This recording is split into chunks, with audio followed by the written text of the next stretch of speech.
انشراح صدر یہ اللہ کا خاص عطیہ ہے۔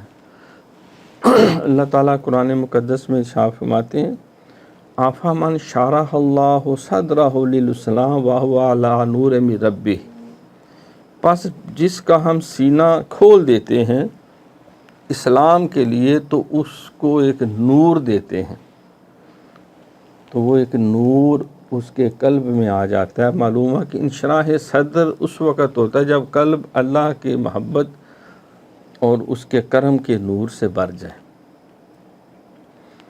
تو یہ بھی اللہ کا خاص عطیہ ہوا۔ تو انشراح صدر ہو جانا، جب انشراح صدر انسان کے اپنے کانسیپٹس کلیئر ہوں تو دوسرے کو بھی بات سمجھا سکتا ہے۔ جب خود گوں کی کیفیت میں ہو اور خود ان کلیئر ہو، بے یقینی کی کیفیت ہو، تو وہ اس کا ہر قدم پھر شکوک و شبہات میں ہی رہتا ہے۔